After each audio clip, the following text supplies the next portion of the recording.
विद्यार्थी मित्रांनो नमस्कार. मी डॉक्टर भारत एल गडाख, सहाय्यक प्राध्यापक, department of geography, KRT art, BH commerce, AM science, popularly known as a KTHM college. विद्यार्थी मित्रांनो, सर्वप्रथम आजच्या तासिकेमध्ये मी तुमचे सहर्ष स्वागत करीत आहेत. आपण GG 220A geography of Maharashtra म्हणजेच महाराष्ट्राचा भूगोल हा जो स्पेशलचा पेपर आहे यामधील चॅप्टर नंबर 4 रिसोर्सेस किंवा साधन संपदा आपण त्याला म्हणतो, त्यामधील आपण बघत आलो आहे की मिनरल रिसोर्सेस म्हणजे काय. मिनरल रिसोर्सेसची व्याख्या आपण मागील तासिकेला बघितली. मागील तासिकेचा आढावा घेत असताना आपण असं बघितलं होतं की महाराष्ट्रामध्ये असणाऱ्या या औद्योगिक किंवा आर्थिक विकासामध्ये तेथील उपलब्ध खनिज संपदेचा सर्वात मोठा वाटा आहे. अशा या महाराष्ट्रामध्ये असणाऱ्या खनिज संपत्ती जरी मोठ्या प्रमाणात नसली तरी संपदेमध्ये महाराष्ट्राने चांगल्या प्रकारे उपयोग केला गेला आहे. म्हणजे जर आपण देशाच्या एकूण खनिज संपत्तीपैकी जर विचार केला तर फक्त 12.33% क्षेत्र हे महाराष्ट्रामध्ये आहे आणि एकूण देशातील खनिज उत्पादनापैकी फक्त जवळपास 4%च खनिज उत्पादन एकट्या महाराष्ट्रातून होतं. हे आपण मागील तासिकेला बघितलं. म्हणजेच महाराष्ट्रातील प्रमुख साधन संपत्तीच्या खनिज संपत्तीला जास्तीत जास्त महत्त्व दिलं गेलं आहे. म्हणून खनिजे म्हणजे काय किंवा खनिजांचे वेगवेगळे प्रकार कोणते हे आपण मागील तासिकेला बघितलं. त्याचबरोबर विचार मांडत असताना आपण असाही विचार केला होता की खनिजे म्हणजे असेंद्रिय किंवा निश्चित स्वरूपाची संघटना असलेला एकजिन्सी पदार्थ होय, किंवा आर्थिकदृष्ट्या महत्व असलेले भू पदार्थ की जो जमिनीतून खणून काढावे लागतात अशा पदार्थाला आपण काय म्हटलं होतं, खनिज असे म्हटलं होतं. हे आपण मागील तासिकेला बघितलं. त्याचबरोबर पृथ्वीवर जवळपास 1600 प्रकारची खनिजे असून त्यापैकी 200 खनिजे हे मानव आपल्या असणाऱ्या वेगवेगळ्या प्रकारच्या गरजा असेल, वेगवेगळ्या प्रकारचे उद्योगधंदे असेल, वेगवेगळ्या प्रकारच्या गोष्टी तयार करण्यासाठी किंवा विविध प्रकारच्या वस्तू किंवा कच्चा माल तयार करण्यासाठी वापरता आला आहेत. यामध्ये काही वस्तू आहेत खनिजे असतात, उदाहरणार्थ लोह असेल, तांबे असेल, सोने असेल, चांदी, शिशे, निकेल, मॅंगनीज असेल इत्यादी. तर काही धातू खनिजे हे प्रामुख्याने मीठ किंवा गंधक किंवा दगडी कोळसा किंवा अभ्रक इत्यादीसाठी वापरले जातात. याशिवाय वेगवेगळे निकष वापरून मध्ये खनिजांचे प्रकार सांगितले जातात असंही आपण मागील तासिकेला बघितलं. याचबरोबर ऊर्जा साधने असेल, कोणकोणती मृदू खनिजे असेल किंवा रत्न खनिजे असेल हे कोणकोणत्या प्रकारात आहे, त्यानंतर धातू म्हणजे काय किंवा अधातू म्हणजे काय याचाही आपण विचार मागील तासिकेला केला आहे. म्हणजे थोडक्यात आपण असा विचार करत आलो होतो की मागील तासिकेचा सर्वात मोठा मागोवा घेत असताना की महाराष्ट्रामध्ये मोठ्या प्रमाणात खनिजे जरी आढळत नसली तरी खनिजांचा साठा प्रामुख्याने पूर्व आणि दक्षिण भागामध्ये आहेत. यामध्ये प्रामुख्याने सर्व प्रकारची खनिजे आढळत नाहीत. प्रामुख्याने आढळणारी खनिजे कोणकोणती होती, त्यामध्ये लोह असेल, मॅंगनीज असेल, बॉक्साईड असेल, चुनखडी असेल, अभ्रक असेल, मीठ असेल, तांबे, दगडी कोळसा, ग्रेनाइट इत्यादी प्रकारचे आहेत असं आपण या ठिकाणी सांगितलं होतं. या खनिज संपदेचा विचार करत असताना संपूर्ण महाराष्ट्रातील औद्योगिक विकासासाठी केला गेला आणि या खनिजांचा विचार करून प्रामुख्याने लोह खनिज असेल, मॅंगनीज असेल, बॉक्साईड असेल या खनिजांचा मोठ्या प्रमाणात वापर केला जातो. म्हणजे प्रत्येक गोष्ट बघत असताना सर्वातील असणाऱ्या वेगवेगळ्या प्रकारचे खनिजे आणि या खनिजांना आपण कोणकोणत्या प्रकारात समाविष्ट केले आहेत हे आपण बघितलं. आता आपल्याला बघायचं आहे की आयर्न ओर किंवा लोह खनिज आपण ज्याला म्हणतो ते लोह खनिज सर्वात महत्वाचं का मानलं जातं किंवा लोह खनिजाला उद्योगधंद्यांचा पाया का मानला जातो हे आपण आजच्या तासिकेला बघणार आहोत. विद्यार्थी मित्रांनो, साधन संपदेमध्ये बघत असताना आपल्याला आज बघायचं आहे ती खनिज संपदा. खनिज संपदेमध्ये मिनरल रिसोर्सेस मोठ्या प्रमाणात दिले असतात, वेगवेगळे असतात. आपल्याला माहिती आहे महाराष्ट्रामध्ये प्रामुख्याने मॅंगनीज, बॉक्साईट, चुनखडी, अभ्रक, मीठ, तांबे, दगडी कोळसा, ग्रेनाइट असे विविध प्रकारची खनिजे महाराष्ट्रात कमी अधिक प्रमाणामध्ये मिळतात. आता या खनिजांमध्ये खनिज संपदेचा वापर महाराष्ट्रामध्ये असणाऱ्या औद्योगिक विकासासाठी केला जातो हे आपल्याला माहिती आहे. कारण या सर्वांचा वापर प्रामुख्याने केला जातो. त्यामध्ये प्रामुख्याने सर्वात महत्त्वाचे सापडतात ते म्हणजे लोह खनिज, मॅंगनीज आणि बॉक्साईट या खनिजांचा समावेश होतो. आता सर्वप्रथम आपल्याला बघणार आहोत की लोह खनिज म्हणजे काय किंवा आयर्न ओर आपण कशा म्हणायचं आणि या आयर्न ओरचा उपयोग प्रामुख्याने असणारे जगातील औद्योगिक क्रांतीनंतर सर्वात महत्त्वाचा म्हणजे जास्तीत जास्त मोठ्या प्रमाणात करण्यात आला हे आपण मागील तासिकेला बघितलं आहे. म्हणजे थोडक्यात जर असा विचार केला की लोह खनिज आणि लोह उद्योगधंद्यांचा पाया मानला जातो असंही आपल्याला या ठिकाणी म्हणता येईल. म्हणजे औद्योगिक क्रांतीमध्ये सर्वात महत्त्वाचा म्हणजे जास्तीत जास्त मोठ्या प्रमाणात ज्याचा उपयोग केला गेला तो म्हणजे लोह खनिज होय असंही आपल्या या ठिकाणी बघायचं आहे. म्हणून आजच्या तासिकेला आपण बघणार आहे खनिज संपदेमध्ये लोह खनिज किंवा आयर्न ओर आपण काय म्हणायचं आणि आयर्न ओरचे वेगवेगळे प्रकार कोणकोणते आहेत किंवा लोह खनिजाचे वेगवेगळे प्रकार कोणते, त्यांचे कशा प्रकारे प्रकार पाडलेले आहेत याविषयी आजच्या तासिकेला आपण विचार करणार आहोत. तोपर्यंत आता आपण बघूया लोह खनिज किंवा आयर्न ओर याच आयर्न ओरचे किंवा लोह खनिजाचे वेगवेगळे प्रकार कोणकोणते आहेत.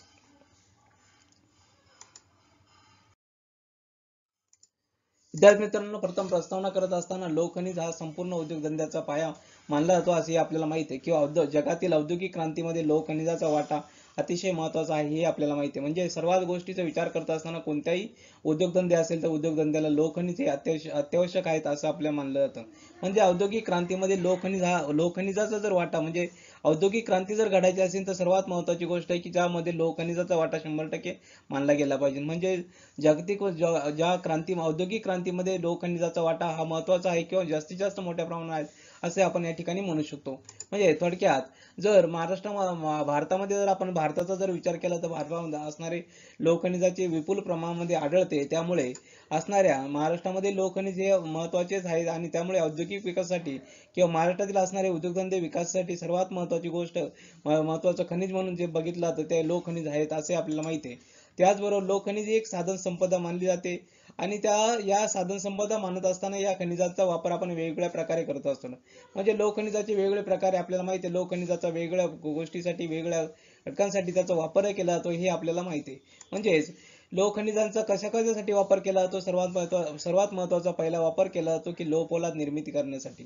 त्यानंतर उद्योगधंद्यासाठी लागणारे यंत्रसामुग्री तयार करायची असेल तर त्यासाठी प्रामुख्याने लोह खनिजाचा वापर केला जातो. त्यानंतर शेतीमधील असणारे किंवा महाराष्ट्रातील असणारी शेती मोठ्या प्रमाणात आहे, त्यामुळे शेतीच्या असणारे अवजारे असतील, वेगवेगळ्या प्रकारचे हत्यारं तयार करायचे आणि त्यासाठी लोह खनिजाचा वापर केला जातो. त्यासाठी बांधकाम व्यवसायामध्ये किंवा धरणे असेल किंवा पूल बांधण्यासाठी असेल किंवा लोहमार्ग तयार करणे, सर्वात महत्त्वाची गोष्ट की रेल्वेचे लोहमार्ग तयार करायचा असेल किंवा रेल्वेचे डबे तयार करण्यासाठी त्यासाठी सर्वात महत्त्वाचा म्हणजे लोह खनिजाचा वापर आपल्याला करावा लागतो किंवा केला जातो. आता याच बरोबर घरगुती काही लोह खनिजाचे साहित्य तयार करणे असेल किंवा वाहतुकीचे विविध साधने तयार केले, उदाहरणार्थ ट्रॅक्टर असेल, मोटार असेल, जीप असेल इत्यादीची साधने जर निर्माण करणे किंवा साधनाचे पार्ट तयार केले, वेगवेगळे भाग तयार करायचे असेल तर त्यासाठी प्रामुख्याने लोह खनिजाचा वापर केला जातो. आता लोखंडी फर्निचर तयार करण्याचा असेल या इत्यादी म्हणजे कित्येक गोष्टी आहे त्याचा लोह खनिजाचा प्रत्यक्ष किंवा अप्रत्यक्षपणे वापर करावाच लागतो. म्हणून अतिशय महत्त्वाचं म्हणून असं लोह खनिज या खनिजाकडे बघितलं जातं. या खनिजाचा सर्वात जास्त वाटा म्हणजे कोणत्याही उद्योगधंद्यामध्ये मोठ्या प्रमाणात करावाच लागतो, त्याशिवाय गत्यंतर नाही. म्हणूनच जास्तीत जास्त लोह खनिज एक साधन संपदा मानण्याचं कारण किंवा लोह खनिज म्हणजे असणाऱ्या मानवाच्या वेगवेगळ्या प्रकारच्या गरजा पूर्ण करण्यात मानवाच्या प्रत्येक गोष्ट असेल किंवा प्रत्येक उद्योगधंदा असेल त्यामध्ये लोह खनिजाची आवश्यकता लागतेच.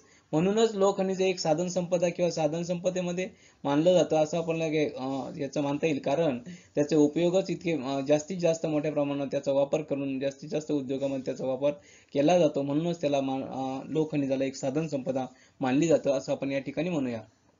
आता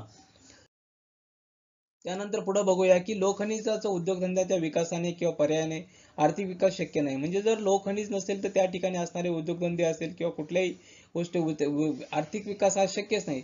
म्हणजे ज्या ठिकाणी लोह खनिज आहे तरच आर्थिक विकास आहे, या गोष्टी एकमेकाशी सहसंबंध आहेत असं आपल्याला सांगता येईल. जर उद्योगधंद्यांचा विकास करायचा असेल तर त्या ठिकाणी लोह खनिज असणं आवश्यक आहे, म्हणजे पर्यायाने आर्थिक विकास साध्य जाणार नाही. म्हणजे जर लोह खनिज असेल तर त्या ठिकाणी उद्योगधंद्यांचा विकास होईल, पर्यायाने त्याचा आर्थिक विकास होईल. म्हणजे economic development depends on industrial development आणि is depend on iron ore. म्हणजे प्रत्येक गोष्ट जर आपण बघितली तर लोह खनिज हा उद्योगधंद्यांचा विकास आणि उद्योगधंद्यांचा विकास हाच आर्थिक विकास असं आपल्याला या ठिकाणी म्हणता येईल. म्हणजेच आता आपल्याला बघितलं गेलं तर पृथ्वीच्या अंतर्भागामध्ये असेल किंवा पृथ्वीच्या आपण मग गेलो अंतर्भागामध्ये तर लोह हे अशुद्ध स्वरूपामध्ये आपल्याला सापडते. अशुद्ध स्वरूपात सापडणारे लोह त्याच्यावरती प्रक्रिया कराव्या लागतात. म्हणजे लोहमध्ये इतर अनेक पदार्थांचे मिश्रण असते, त्याला आपण लोह खनिज असे म्हणतो. थोडक्यात आपल्याला त्या ठिकाणी लोह सापडतं असं आपण म्हणतो. म्हणजेच आता खाणीतून काढल्यानंतर त्याचे शुद्ध करून त्याच्यावर लोखंड तयार केलं जातं असं आपल्याला माहिती आहे. म्हणजे लोह खनिज हे खाणीत सापडलं जातं आणि त्या खाणीतून केल्यानंतर त्याचं शुद्धीकरण केल्यानंतर आपल्याला जे तयार होतं त्याला आपण लोखंड असं म्हणतो. आता अवशिष्ट खडकामध्ये पृथ्वीवरील सर्वात महत्त्वाचे खनिज म्हणजे अवशिष्ट जो खडक आहे, म्हणजे अवशिष्ट खडक म्हणजे अतिशय पुराणा खडक, अतिशय जुना खडक असं म्हटलं जातं. अवशिष्ट म्हणजे पृथ्वीवरील सर्वात महत्त्वाचा लोह खनिज त्या ठिकाणी आढळतात असं आपल्याला या ठिकाणी म्हणता येईल. आता रासायनिक अभिक्रियेमुळे लोह किंवा समृद्धी किंवा ताजे पाण्यामध्ये ऑक्सिजन एकत्र केले जातात असं आपल्याला माहिती आहे. म्हणजे त्याच्यावर वेगवेगळ्या प्रकारची रासायनिक अभिक्रिया बनवली जाते आणि ज्यामुळे लोह असेल किंवा समुद्री असेल किंवा ताजे पाण्यामध्ये ऑक्सिजन एकत्र केलं जातं आणि त्यामुळे त्याचा वेगळा पदार्थ तयार केला जातो. आता या ठेवींमध्ये दोन महत्त्वाचे खनिज असतात, म्हणजे लोहयुक्त ऑक्साईड असेल किंवा हेमेटाइट असेल किंवा फेरस किंवा मॅग्नेटाइट असेल, अशा दोन गोष्टी आहेत ज्या दोन गोष्टींमध्ये प्रामुख्याने त्याचा समावेश होतो असं आपल्याला सांगता येईल. आता वेगवेगळ्या प्रकारच्या गगनचुंबी मोठमोठ्या इमारती असेल तर स्टीलच्या तुकड्यापासून स्टीलच्या क्लिपवरून ऑटोमोबाईल्स पर्यंत, म्हणजे प्रत्येक गोष्ट जर बघितली आपण तर एखाद्या अतिशय कमीत कमी म्हणजे स्टीलच्या तुकड्यापासून, एखादा स्टीलचा तुकडा असेल किंवा लोखंडाचा तुकडा असेल तर अतिशय मोठ्या ऑटोमोबाईल्स कंपनीपर्यंत म्हणजे सर्वच ठिकाणी त्याचा वापर झाला आहे, आज वापरला गेला आहे. म्हणजेच प्रत्येक लोह असेल किंवा पोलाद उत्पादनामध्ये प्रामुख्याने लोह खनिज काढले जाते असं आपल्याला या ठिकाणी म्हणता येईल. म्हणजे सर्वात महत्त्वाची गोष्ट आहे की ह्या असणाऱ्या स्टीलच्या तुकड्यापासून किंवा ऑटोमोबाईलच्या प्रत्येक गोष्टीमध्ये लोह आणि किंवा पोलाद याचा वापर आपल्याला या ठिकाणी केला जातो. म्हणजेच देशाचा आर्थिक विकास जर आपल्याला म्हणायचा असेल किंवा देशाचा इकॉनॉमिक डेव्हलपमेंट जर ही कुठल्या धातूवर अवलंबून असेल तर ही फक्त लोह धातूवर अवलंबून आहेत असं आपण या ठिकाणी म्हणू शकतो. म्हणजेच लोह धातूला किंवा अतिशय महत्त्वाचं स्थान आहे असं आपल्या या ठिकाणी नमूद करता येईल असं आपल्याला सांगता येऊ शकतं. आता आपण बघणार आहोत की लोह खनिजाचे वेगळे प्रकार कोणकोणते आहेत. आता लोह खनिजाचे वेगवेगळे प्रकार सांगत असताना लोह अंशाच्या प्रमाणानुसार लोह खनिजाचे पुढील 4 प्रकार पाडले जातात. आता त्याच्यामध्ये सर्वात महत्त्वाची गोष्ट आहे की ते प्रकार पाडत असताना त्या ठिकाणी लोह खनिजाचे कोणकोणते प्रकार पाडले आहेत, म्हणजे ते कशाच्या आधारे पाडले तर सर्वात महत्त्वाचं म्हणजे त्या असणाऱ्या लोह अंश म्हणजे त्यामध्ये लोहाचा अंश किती आहे त्याच्यानुसार त्याचे प्रकार पाडले. आता ते प्रकार पाडत असताना त्यांनी पहिला प्रकार पाडला आहे त्याला म्हणतात मॅग्नेटाइट. आता मॅग्नेटाइटचा हा सर्वात महत्त्वाचा प्रकार. आता मॅग्नेटाइटचे हे उत्तम प्रकारचे लोह खनिज असून त्यामध्ये सर्वात महत्त्वाची गोष्ट आहे की लोहाचं प्रमाण किती. आता ह्या मॅग्नेटाइट मध्ये सर्वात महत्त्वाचे असतं लोहाचं प्रमाण हे 72% पर्यंत आढळते. आता हे आयर्न ऑक्साईड सर्वात महत्त्वाचं म्हणजे अग्निजन्य व रूपांतरित खडकामध्ये जास्तीत जास्त मोठ्या प्रमाणात आढळतो असं आपल्याला म्हणता येईल. म्हणजे थोडक्यात मॅग्नेटाइट हा लोह खनिजाचा प्रकार आहे. हा आयर्न ऑक्साईड किंवा त्याला आपण अग्निजन्य किंवा रूपांतरित खडकामध्येच आढळतो असं आपण म्हणूया.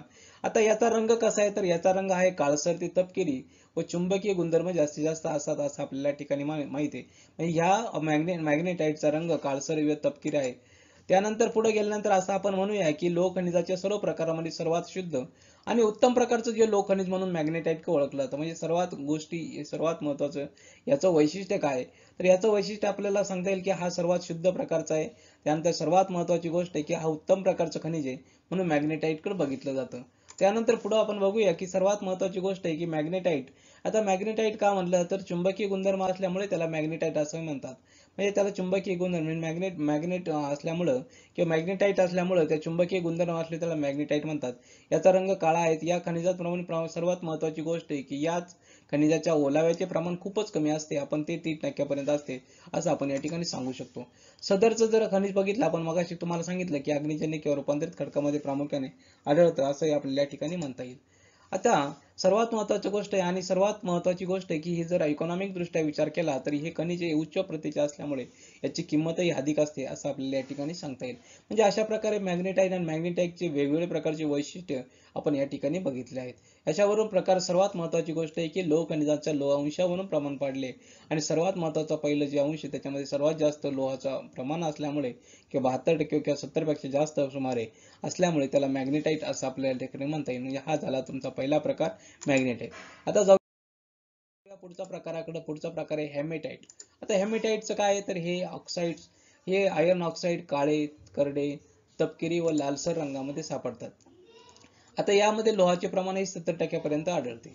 आता 70% पर्यंत आढळत असल्यामुळे या ठिकाणी याचं थोडंसं कमी आहे. आता हे लोह खनिज म्हटले तांबूस रंगाचे असून यामध्ये प्रामुख्याने शुद्धतेचे प्रमाण 60 ते 70% पर्यंत असू शकते असं आपल्या या ठिकाणी म्हणता येईल. आता या खनिजामध्ये ओलाव्याचे प्रमाण हे 10% पर्यंत असते. आता बघा मागचा याचा विचार करा आणि पुढचा याचा विचार करा. या दोन गोष्टी आपल्याला या ठिकाणी सांगता येतील. सर्वात महत्त्वाचं म्हणजे याचा रंग हा तांबूस प्रकारचा असू शकतो आणि सर्वात महत्त्वाची गोष्ट आहे की याच्या शुद्धतेचे प्रमाण हे 60 ते 70% दरम्यान असू शकते आणि यात सर्वात महत्त्वाची गोष्ट आहे की यात ओलाव्याचे प्रमाण हे 10% पर्यंत असू शकते. आता हेमेटाइट हा ग्रीक शब्द असून त्याचा अर्थ रक्त असा होतो असं आपल्याला ठिकाणी सांगता येईल. पण आता हेमेटाइटच्या याची असणारी ही वैशिष्ट्ये आपण या ठिकाणी बघतो. सर्वात महत्त्वाची गोष्ट आहे की सर्वात महत्त्वाची गोष्ट हेमेटाइट आणि हे खनिज काहीसे रक्ताच्या रंगासारखे असल्यामुळे त्याला हेमेटाइट म्हटले आहेत असे आपण या ठिकाणी म्हणूया. थोडक्यात हेमेटाइट हे नाव कशाकडून पडलं आणि त्याचे असणारे वेगवेगळ्या प्रकारचे असणारे हे लोह खनिज आहे. या लोह खनिजाचे असणारे त्याचे वेगवेगळ्या प्रकारचे वैशिष्ट्ये आपण या ठिकाणी बघतोय. म्हणजे आता हे त्याला रक्ताच्या रंगासारखं दिसतं म्हणून त्याला आपण हेमेटाइट असंही म्हटलो. आता सर्वात महत्त्वाची गोष्ट हे लोखंड सहजपणे शुद्ध करता येते. हे सर्वात महत्त्वाचं त्याचं वेगळेपण ते सांगता येईल, की हेमेटाइट हा हे लोखंड सहजपणे आपण त्या ठिकाणी वेगळे आणि शुद्ध करू शकतो. आता त्यानंतर पुढचा प्रकार बघूया आपण लिमोनाइट. आता लिमोनाइट हा प्रकार जो लोहखनिजाचा तिसरा प्रकार सांगितला आहे. हे आयर्न ऑक्साईड पिवळसर हे गडद तपकिरी असून त्यात 60% लोह असते. आता बघा आपण मगाशी पाहिलं 72 असेल 70 असेल आणि आता हे लिमोनाइट हे 60% असते. आता या सर्वात महत्वाचा हा लोहखनिजाचा तिसरा प्रकार आपल्याला सांगितला आपण. या सर्वात महत्वाची गोष्ट या लोहखनिजाचा रंग तपकिरी असतो आणि यामध्ये ओलाव्याचे प्रमाण हे फक्त 11% असते असं आपल्याला या ठिकाणी म्हणता येईल. आणि सर्वात महत्त्वाचे भारतात या प्रकारचे लोहखनिज अधिक प्रमाणात म्हणजे जास्तीत जास्त मोठ्या प्रमाणात आढळते असं आपल्या या ठिकाणी सांगू शकतो. थोडक्यात आयर्न ऑक्साईड हे पिवळसर आणि गडद तपकिरी रंगाचं असून त्याच्यामध्ये 60% लोहाचे प्रमाण असते असं आपल्या या ठिकाणी म्हणता येईल. अशा प्रकारे आता पुढचा प्रकार पाहतो सिडेराइट. आता सिडेराइटचा जो प्रकार पाहतो असतो तर याला सिडेराइट म्हणजे आयर्न, कोबाल्ट, लोह, कार्बन, ऑक्सिजन यापासून बनलेले असते. याला म्हणतात सिडेराइट. आता यात सर्वात महत्त्वाची गोष्ट यात सर्वात अल्प प्रमाणामध्ये लोहाचे प्रमाण असते. ते लोहाचे प्रमाण असते 48% किंवा 48% असं आपण म्हणूया. आणि हे सर्वात महत्त्वाची गोष्ट आहे की सिडेराइट हे सर्वात कमी प्रतीचे लोहखनिज असून यामध्ये सर्वात महत्त्वाचे म्हणजे अतिशय कमी प्रतीचे आणि शुद्धतेचे प्रमाण हे 48% पर्यंत असं आपण म्हणजे थोडक्यात त्याची प्रत थोडीशी कमी असं आपल्या या ठिकाणी म्हणता येईल. म्हणजे दोन गोष्टी शुद्धतेचे प्रमाण असेल किंवा लोहाचे प्रमाण असेल हे 48% पर्यंत आहेत. म्हणजे शुद्धतेचे प्रमाण जर असेल ते 48% पर्यंत आहे असं आपण या ठिकाणी नमूद करूया. म्हणजे थोडक्यात सर्वात महत्त्वाची गोष्ट आहे की सिडेराइट जे लोहखनिज जर सापडत असेल तर शुद्धीकरणास असेल किंवा जास्तीत जास्त श्रम किंवा पैसा त्या ठिकाणी लागत असतो. म्हणून त्या सिडेराइट म्हणजे सर्वात महत्त्वाची गोष्ट आहे की ज्याच्या शुद्धतेचं प्रमाण किंवा त्याच्यात जर लोहाचं प्रमाण जेवढं जास्त आहे तेवढं असणारा त्याच्यासाठी असणारा शुद्धीकरणासाठी असणारा श्रम पैसा कमी लागतो. पण जर लोहाचे प्रमाण जर कमी असेल आणि त्यासाठी असणारा अधिक श्रम आणि पैसा हा जास्तीत जास्त मोठ्या प्रमाणात लागतो असे आपल्या या ठिकाणी म्हणता येईल. थोडक्यात या सिडेराइट ह्या लोहखनिजाचा रंग जर आपण बघितला तर तो पिवळसर असतो असे आपल्या या ठिकाणी म्हणता येईल. थोडक्यात ओलाव्याचे आणि सर्वात महत्त्वाची गोष्ट आहे की त्यामध्ये असणारे ओलाव्याचे प्रमाण हे 7% पर्यंत आढळते असे आपण या ठिकाणी म्हणूया. थोडक्यात सिडेराइटचे असणारे वेगवेगळे प्रकार आपण या ठिकाणी विचार केला तर या ठिकाणी असणारे ओलाव्याचे प्रमाण हे 7% आहे असे आपण या ठिकाणी म्हणूया. आता त्यानंतर सर्वात महत्त्वाची गोष्ट ह्या लोहखनिजाचा अंश अतिशय कमी असल्यामुळे याचा उद्योगधंद्यामध्ये आणि अतिशय या ठिकाणी वेगळ्या प्रकारे त्याचा उद्योगधंद्यामध्ये त्याचा कमी वापर केला जातो असे आपण या ठिकाणी म्हणूया. म्हणजेच लोहखनिज असेल किंवा ह्या गोष्टी असतील त्या लोहखनिजाचा अतिशय कमी वापर या सिडेराइटचा केला जातो. म्हणजे अशा प्रकारे सिडेराइट असेल, लिमोनाइट असेल यांचा आपण या ठिकाणी विचार केला आहे. अशा प्रकारे महाराष्ट्रामध्ये असणारे वेगवेगळ्या प्रकारचे लोहखनिज असेल लोहखनिजाचे वेगळे आपण बघितले. म्हणजे महाराष्ट्रामध्ये भारतातील एकूण लोहखनिजाच्या साठ्यापैकी 20% साठे आढळतात हे आपल्याला सांगितलं गेलं. म्हणजे थोडक्यात असंही बघितलं गेलं की लोहखनिजाच्या या शुद्धतेवरून याचे आपण प्रकार पाडले. आणि लोहखनिजाची एक सर्वात महत्त्वाची गोष्ट आहे की महाराष्ट्रामध्ये असणारे हेमेटाइट प्रकारचे लोहखनिज मोठ्या प्रमाणात आढळते. महाराष्ट्रात जवळपास 2 कोटी मेट्रिक टन लोहखनिजाचे साठे आढळून आहेत असे मानले जाते. म्हणजे महाराष्ट्रामध्ये आपण जर त्याचा विचार केला की ह्या गोष्टीचा विचार करत असताना की सर्वात महत्त्वाची गोष्ट म्हणजे की महाराष्ट्रामध्ये असणारा 1961 मध्ये 3,62,000 टन लोहखनिजाचे उत्पादन घेतले होते. आणि जर ते 2011च्या आकडेवारीनुसार जर बघितलं तर आपण असाही विचार करू की 11,20,000 टनापर्यंत त्याचे उत्पादन वाढले आहेत. म्हणजे मात्र 2017 ते 18 मध्ये त्याची पुन्हा घट झाली आणि यावर्षी प्रामुख्याने 7,91,000 टनापर्यंत लोहखनिजाचे महाराष्ट्रामध्ये उत्पादन घेतले गेले असे आपण या ठिकाणी म्हणूया. आता सर्वात महत्त्वाची गोष्ट आहे की अशा प्रकारे महाराष्ट्रामध्ये असणारे वेगवेगळ्या प्रकारचे लोहखनिज किंवा लोहखनिजाचे आपण वेगवेगळे प्रकार पाहिले. यामध्ये मॅग्नेटाइट असेल, हेमेटाइट असेल, लिमोनाइट असेल, सिडेराइट असेल किंवा याचे प्रकार कोणत्या घटकाच्या आधारे पाडले हे आपण या ठिकाणी बघितलं. म्हणजे मॅग्नेटाइट असेल, हिमेनाइट असेल, लिमोनाइट असेल किंवा सिडेराइट असेल याचे प्रत्येकाची वैशिष्ट्ये काय आहेत, प्रत्येकाचं वेगळेपण काय आपण याही विचार या ठिकाणी केलेला आहे. म्हणजे आता आपण यामध्ये असाही विचार करू शकतो की कशा प्रकारे त्याचे प्रकार पाडले गेले आहेत. आता विद्यार्थी मित्रांनो याविषयी कोणाच्या आजच्या तासिकेविषयी कोणाच्या मनात काही शंका प्रश्न निर्माण झाले असतील तर माझा ईमेल आयडी दिला आहे त्यावरती आपण मेल करू शकता. विद्यार्थी मित्रांनो, पुढील तासिकेला आपण बघणार आहोत की महाराष्ट्रामध्ये असणारे लोहखनिज आहेत. हे लोहखनिजाचे उत्पादनच मगाशी तुम्हाला सांगितल्याप्रमाणे कोणत्या प्रदेशामध्ये त्याचं केंद्रीकरण झाले आहे, कोणकोणत्या प्रदेशामध्ये असणाऱ्या वेगवेगळ्या भागामध्ये त्याचं झालेलं आहे, म्हणजे लोहखनिज उत्पादन केलं जातं. त्याचा आपण पुढील तासिला त्याचा मागोवा घेणार आहेत. तोपर्यंत धन्यवाद. Thank you very much.